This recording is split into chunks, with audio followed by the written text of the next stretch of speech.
I found the cabin on one of those rental sites where every place looks like it belongs. In a lifestyle magazine. You know the type. Warm lights in the windows. A fireplace. A wooden porch facing a black forest.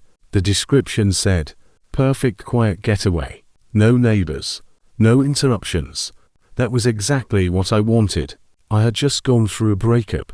My job was slowly killing me, and for the first time in years, I had taken 4 days off with no plan except to sleep, read, and ignore every notification on my phone.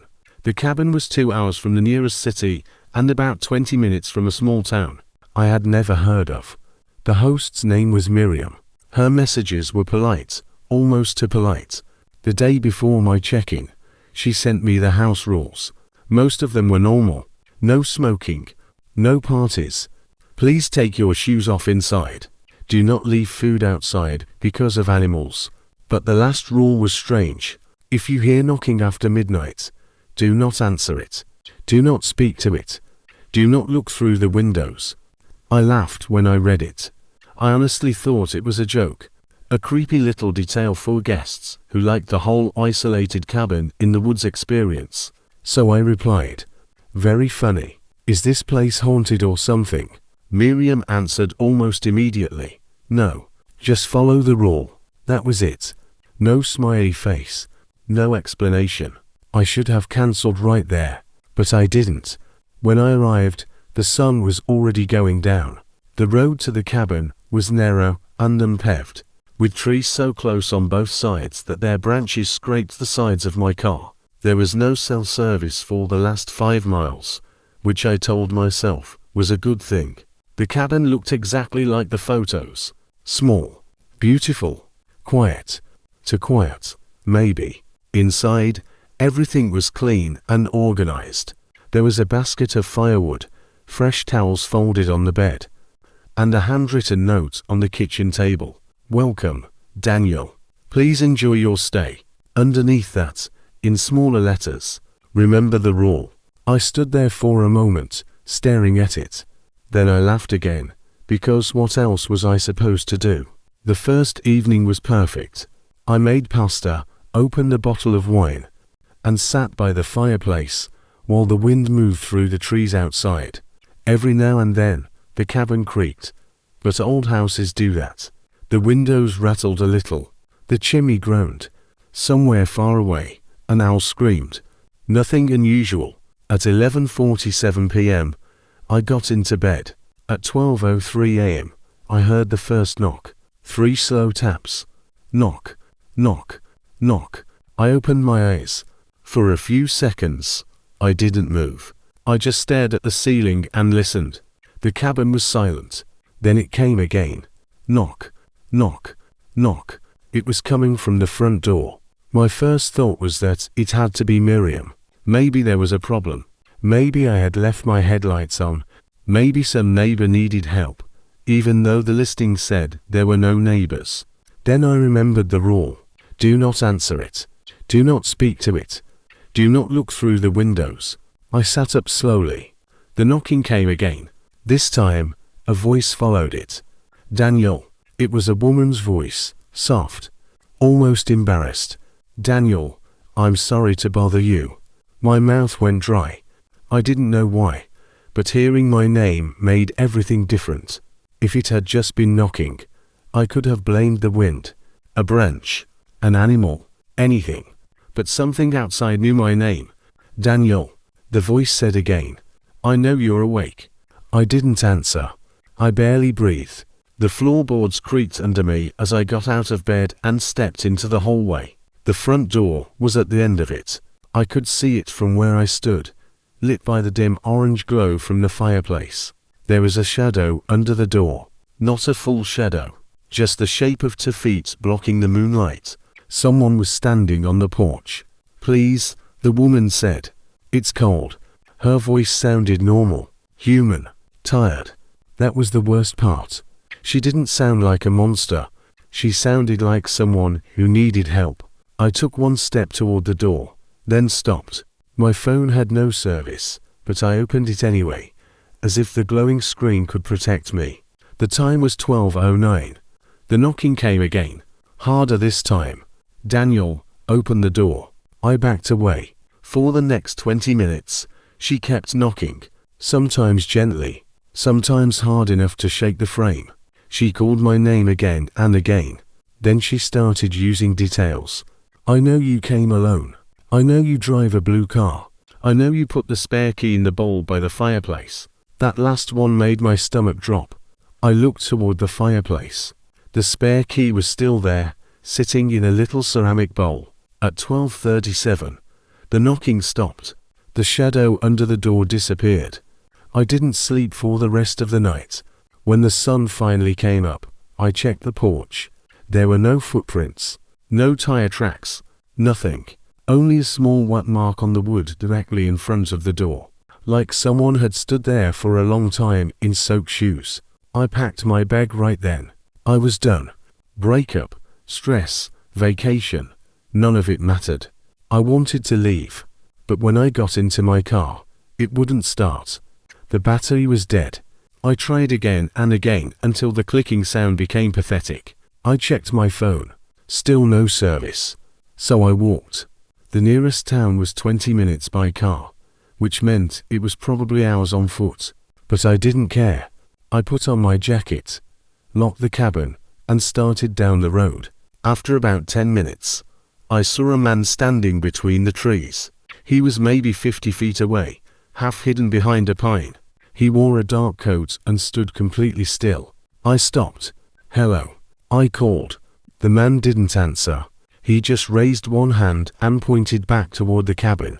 I don't know how long we stood there, looking at each other. Maybe 5 seconds. Maybe 30. Then he stepped behind the tree. I waited. He didn't come out the other side. I ran back to the cabin. I know that sounds stupid, but in that moment, the cabin felt safer than the road. At least the cabin had walls. At least the cabin had locks. When I got inside, I found a message waiting on the kitchen table. Not on my phone. On paper. Written underneath Miriam's welcome note. "You should not have tried to leave before the second night." I stared at it until the words blurred. The handwriting was not mine. It wasn't Miriam's either. I grabbed the fireplace poker and searched the cabin. Bedroom, bathroom, kitchen, closet, under the bed. Nothing. Then I noticed something I hadn't seen before. A small door in the hallway. It was low, almost like a crawlspace entrance, painted the same color as the wall. I swear, it had not been there the night before. There was a brass latch on it, and a note taped above it. "Do not open this either." I laughed then, not because it was funny, because my brain had reached the end of what it could handle. I pulled the latch. The little door opened into darkness. A cold, rotten smell rolled out. I turned on my phone flashlight and pointed it inside. There was a narrow space behind the wall. Pipes, insulation, dust, dead insects, and something else. Photos. Dozens of them. They were taped to the wooden beams inside the wall. Photos of people sleeping in the cabin. Different people. A couple in bed. An old man reading by the fire. A young woman brushing her teeth. A family eating dinner. And then I saw one of me. It had been taken the night before. I was asleep in bed. The photo was close enough that I could see my face clearly. Someone had been standing over me. I slammed the little door shut and dragged the couch in front of it. Then I searched for cameras. I tore apart lamps, picture frames, smoke detectors. I found nothing. But that didn't make me feel better. It made me feel worse, because if there were no cameras, then someone had been inside. The second night came too fast. I pushed the dining table against the front door, then the chairs, then my suitcase. I took every knife from the kitchen and placed them beside the bed like that would help. At 11:59 p.m., the cabin went silent. Not normal quiet. Silent. The kind of silence that feels like the world is holding its breath. At 12 o'clock exactly, the knocking started. This time, it wasn't at the front door. It came from the little door in the hallway. Knock, knock, knock. The couch shifted slightly. I stood frozen in the bedroom doorway. Then came the woman's voice, but now it was inside the wall. "Daniel, I gripped the knife so hard my hand cramped. "You opened the little door," she whispered. The couch moved again. Just an inch. Then another. I ran to the front door and started pulling the table away. I didn't care what was outside anymore. Outside had trees, air, space. Inside had whatever was behind that wall. As I moved the last chair, someone knocked on the front door. 3 slow taps. Knock, knock, knock. I stepped back. The voice at the front door was Miriam's. "Daniel," she said, "do not open the door." The voice in the wall laughed. It sounded exactly like Miriam too. I backed into the kitchen, trapped between 2 voices. One outside, one inside, both telling me different things. My phone suddenly burst. 1 bar of service appeared. Then a text from Miriam came through. "Do not trust my voice. It learned me first." The little door in the hallway burst open. The couch scraped across the floor like it weighed nothing. I didn't look. That's the only reason I think I survived. I threw myself at the front door, unlocked it, and ran outside with my eyes half shut, staring only at the ground. Behind me, from inside the cabin, my own voice screamed, "Help, please. I'm still in here." I kept running. My bare feet hit gravel, mud, roots. Branches tore at my face. I ran down the road until my lungs burned and my legs stopped working. A truck found me just after sunrise. The driver said I was standing in the middle of the road, barefoot, bleeding, and whispering, "Don't answer it. Don't answer it. Don't answer it." The police went to the cabin. There was no sign of a break-in. No photos behind the wall. No little door in the hallway. My car started perfectly. The rental listing disappeared that afternoon. Miriam never answered my messages again. For a while, I convinced myself that I had imagined most of it. Stress, isolation, no sleep, maybe carbon monoxide, maybe some elaborate prank. Then, 3 weeks later, I got an envelope in the mail. No return address. Inside was one photograph. It showed me standing in my apartment, looking out the window. The picture had been taken from inside my room. On the back, written in handwriting I recognized from the cabin, were 6 words. "You opened the door for us.